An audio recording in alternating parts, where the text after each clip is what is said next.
Well, another chapter this evening in our continuing series, Waiting for Rebuild. A homeowner has come forward not about problems with his home's construction, but issues with a clause in his contract requiring him to rent out his home. The Brandon High graduate and his wife say they just want to live there instead. 10 Investigates' Jennifer Titus has the chapter this evening of Waiting to Get Back Home. A picture is worth 1,000 words. It's hard to look at. For Robert Kayian, these pictures make it hard for him to even speak.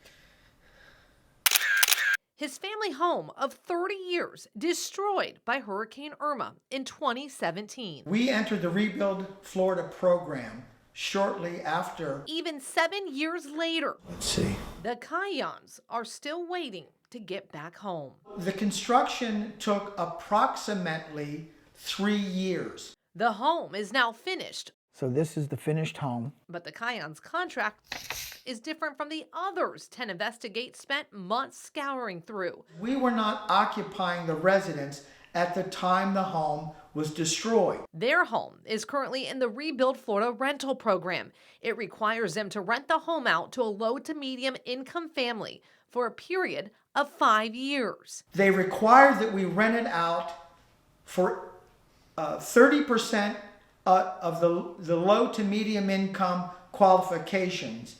And unfortunately, that amount doesn't cover the cost of property taxes or insurance to maintain the property.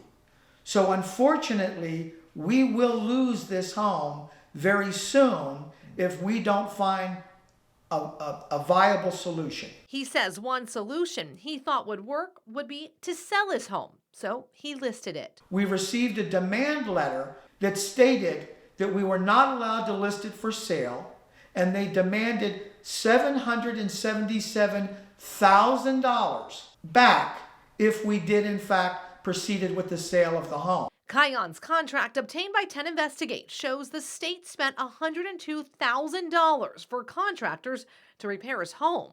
And that amount is subject to change. Robert was shocked the state asked for $777,000 because in the agreement, this section stipulates that if he wanted to sell the property or if he was otherwise breaking the contract, the recipient shall pay to DEO an amount equal to 100% of the dispersed grant amount. They won't allow us to sell the property and pay back the contractor. We took Robert's case straight to the Secretary of the Department of Commerce, which oversees the Rebuild Florida Hurricane Irma repair and replacement program. The only way he was eligible to participate in a program was he signed an agreement that was with the state of Florida, and it met HUD regulations, met regulations in law that as long as he promised to continue to rent to low to moderate income residents for another 5 years, I believe, through 2028. As long as he upheld that promise, he was then eligible. He essentially tried to make a profit off of what was originally a promise to rent the home out to low to moderate income residents.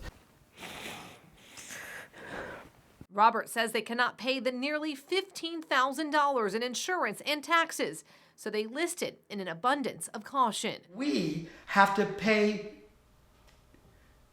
several $100s a month to keep our own home while somebody else is occupying it. We will lose the home very soon. Let's see. The 63-year-old says at this point, he just wants to move back home. My wife and I, we deserve to have our home back. Jennifer Titus, 10 Investigates. And we do know of recipients who sold their homes after the construction was complete, but with no issue. But again, Robert's contract is different because of the rental provision. This is just another chapter in our Waiting for Rebuild investigation. You can watch all of our previous coverage now. You find that at 10tampabay.com/rebuild.